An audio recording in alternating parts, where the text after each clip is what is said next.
এসআইআরের চারদিকে একটা ভয়াবহ আতঙ্ক তৈরি হয়েছে। কোনো আতঙ্ক নয়। এসআইআরের জন্য আমরা এখন সবাই ছুটছি 2002 আর 2025 ভোটার লিস্ট পাওয়ার জন্য। 2025 তো আমরা সবাই পেয়ে যাচ্ছি, কিন্তু 2002-এর ভোটার লিস্টটা কোথায় পাবো? বিএলওর কাছে ছুটবো? বিএলওর বাড়ি তো অনেক দূর, বা বিএলওর ফোন নাম্বার আমার কাছে নেই। তাহলে কিভাবে আমরা পাবো সেই ভোটার লিস্ট? চলো বন্ধুরা, আজকে আমরা সহজেই নিজেদের বা নিজের বাবা মায়ের বা দাদু ঠাকুমা 2002-এর ভোটার লিস্টে কোন বিধানসভায় কোন অংশতে কত নাম্বার সিরিয়ালে ছিল, কোন স্কুল তার বুথ ছিল, সেটা আমরা সহজেই দেখে নিতে পারবো।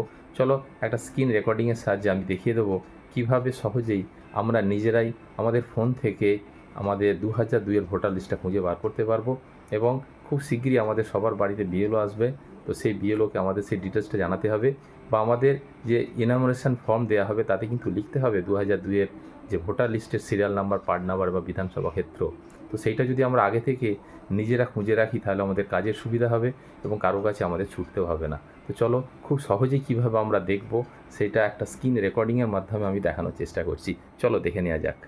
প্রথমে গুগলে যাবে বা যে কোনো ক্রোম ব্রাউজার থেকে 2002 ভোটার লিস্ট ওয়েস্ট বেঙ্গল এইটা সার্চ করবে। এসে গেছে। প্রথম যে অপশানটা একদম সিইও ওয়েস্ট বেঙ্গল, ওইটাতে তোমরা টাচ করবে। একটু ওয়েট করবে বন্ধুরা, একটু সময় নেবে। প্রথমে একটু সময় নেবে, অনেক সময় নেটওয়ার্কের প্রবলেমের জন্য হয়তো খুলতে দেরি হতে পারে। এই দেখো এরকম একটা ইন্টারফেস আসবে।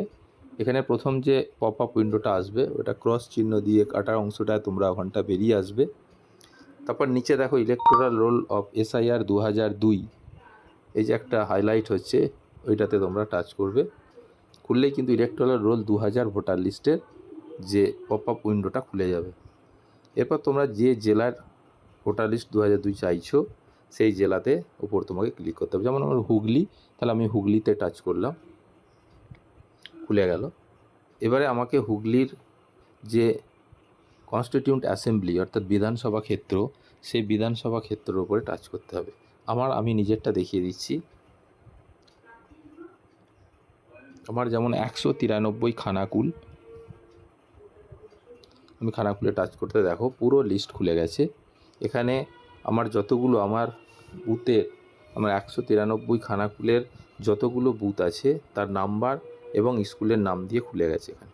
এবার আমার 2002-এ কত নাম্বার পার্ট ছিল অর্থাৎ বুথ নাম্বার কত ছিল এটা জানতে হবে, বা স্কুলের নাম ধরেও খোঁজা যেতে পারে। আমি যেমন আমারটা দেখিয়ে দিচ্ছি। আমার ছিল সোনাডিগ্রি 74, সোনাডিগ্রি লোয়ার প্রাইমারি স্কুল, এই যে 74। এখানে যে ফাইনাল রোল, এই ফাইনাল রোলের ওপর তোমরা টাচ করবে। করে একটা ক্যাপচা আসবে। তো তোমরা ক্যাপচাটা এটা সবাই জানো, ক্যাপচাটা যথাযথভাবে পূর্ণ করতে হবে। করার পর ভেরিফাই অপশানে করলে দেখো পুরো লিস্ট খুলে যাচ্ছে। কাউকে বলার দরকার নেই, জানার দরকার নেই, নিজেরাই তোমরা ভোটার লিস্টের কিন্তু 2002-এর নিজের নাম বা বাবা মা বা দাদু ঠাকুমার নাম যদি থাকে এখান থেকে আমরা সহজেই কিন্তু খুঁজে নিতে পারবো। এই যে বাঁদিকে একদম সিরিয়াল নাম্বার, ভাগ নাম্বার, এগুলো সিরিয়াল নাম্বার। আর এইখানে একদম ওপরে এখানে এক যে ডান দিকে অংশ নাম্বার, এই যে এটা অংশ নাম্বার 74, এটা হলো পার্ট নাম্বার। আর কোন বিধানসভা ছিল এখানে পরিষ্কার লেখা আছে, এই যে 193 খানাকুল আমার এটা। তো এইটা তোমরা এখান থেকে দেখে নিতে পারবে। কারো কিন্তু প্রয়োজন বিএলওর কাছেও ছুটতে হবে না, তোমরা নিজেরাই কিন্তু পার্ট নাম্বার, স্টেল নাম্বার বার করে ফেলতে পারবে। তো ধন্যবাদ বন্ধুরা। নিশ্চয়ই বোঝাতে পারলাম বন্ধুরা, স্ক্রিন রেকর্ডিংয়ের সাহায্যে দেখো কত সহজেই আমরা কিন্তু নিজেদের বা আমাদের যে রিলেটিভদের পার্ট নাম্বার, সিরিয়াল নাম্বার 2002-এর আমরা জেনে নিতে পারবো খুব সহজেই। আশা করি তোমরা ভিডিওটা সকলে দেখেছো এবং ভালো লেগেছে, এবং খুব সহজেই তোমরা খুব তাড়াতাড়ি এগুলো নোট করে নাও। যদি ভালো লাগে তো লাইক, কমেন্ট, শেয়ার করে বাকি সকলের মধ্যে ছড়িয়ে দিও। ধন্যবাদ, টাটা।